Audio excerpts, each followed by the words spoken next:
front. Thank you all for joining the discussion. And that being said, I want to tag Sandeep. Sandeep, I want to tag you in, my brother. Talk to us about the history. So let's go on a journey today, right? Let's go from the Yeah. history and then land in the current. Let's talk about it. Yeah. Thank you, Nelson. Thanks for giving me the opportunity.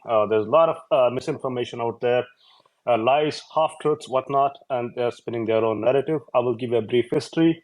This temple is a very prominent temple, like Ravi described.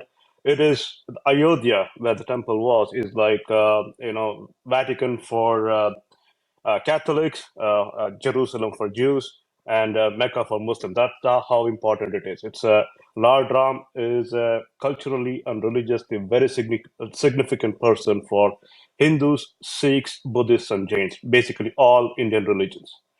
So before 1528, there was a huge temple dedicated to Lord Ram, which Hindus believed is the birthplace of Lord Ram.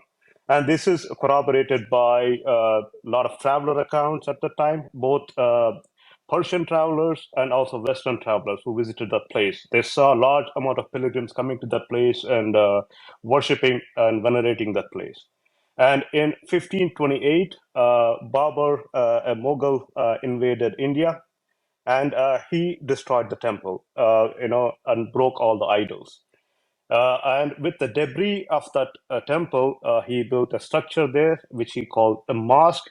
But again, this is not uncommon during the era. Islamic iconoclasm was very prevalent. This is just one of the 40,000 temples that were destroyed. I pinned a link up there. There is a preliminary survey done for 2,000 temples, which is proven with the evidence presented, which is archaeological evidence and epigraphic evidence and travelers' logs and all those things. So it was. This is one of the temples that was destroyed. That was in the year 1528.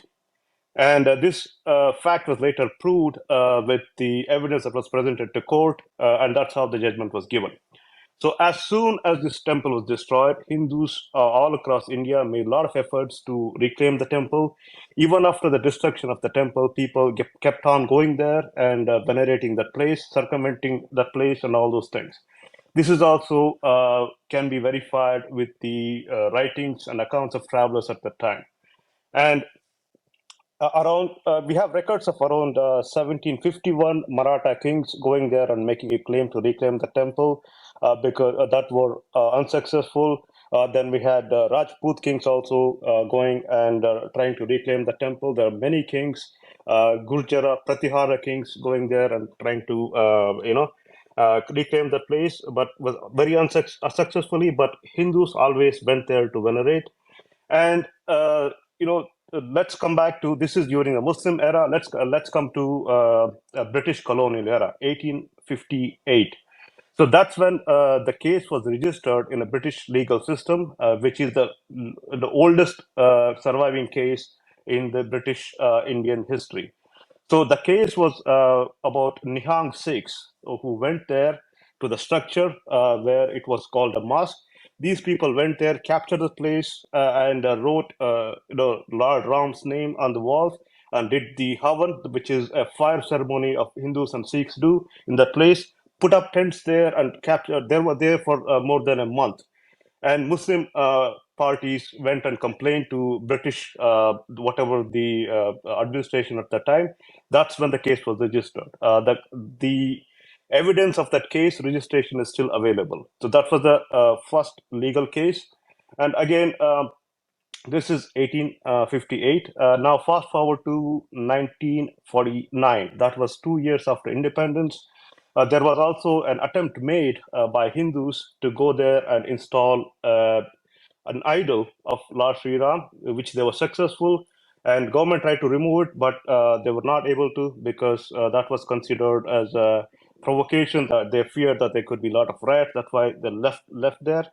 And the first legal suit was filed in 1950. There were a lot of cases from 1950 to 59.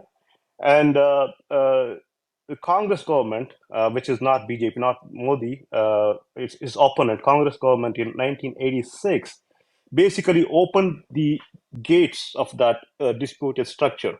Mind you, all this time, that structure was known as Masjid at Janmastan. That means mosque at a birthplace. The name Babri Mosque was pretty recent. That's a separate story how it got into it. Everybody referred to it as a mosque at the birthplace, and Hindus always had access to that place. Even though they were not able to reconstruct the temple, but they were able to do their religious rituals, circumvent that place, and do some offerings and all those things. They always did. Mind you, this place does not hold any significance for Muslims. It's just like any other place. Mosques are built and destroyed every day. Even in Saudi Arabia, they have destroyed mosques where Prophet Muhammad himself prayed to build a shopping complex. So, given that thing, again, this whole thing was turned into a communal electoral issue in 1990, BJP, which is the party of Narendra Modi, who is the prime minister now, they took up the cause. They tried to, mobilize people to put pressure on the government at that time to, have a resolution for this case. They wanted archaeological survey done. Hindu parties were very confident that they have enough evidence, they have their case solid. They wanted it to be adjudicated as soon as possible. But the Congress government kept on stalling. In 1992, mobs got out of control, Hindu mobs got out of control and destroyed that dilapidated structure, which is called Babri Mosque. And after that, a survey was done, archaeological survey was done, evidence was basically recovered. There were multiple surveys done. One was before the demolition of the structure in 1970s, so I think 76, and another was in 2002, between 2002 and 2003.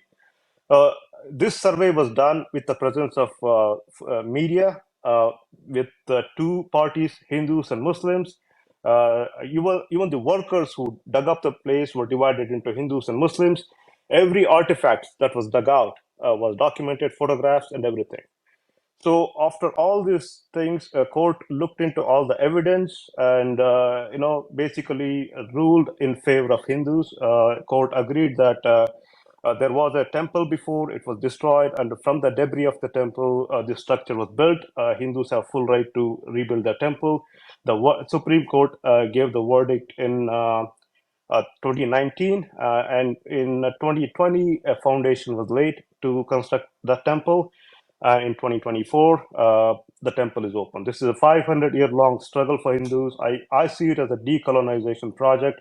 This is, mind you, this is just one of the temples out of 40,000.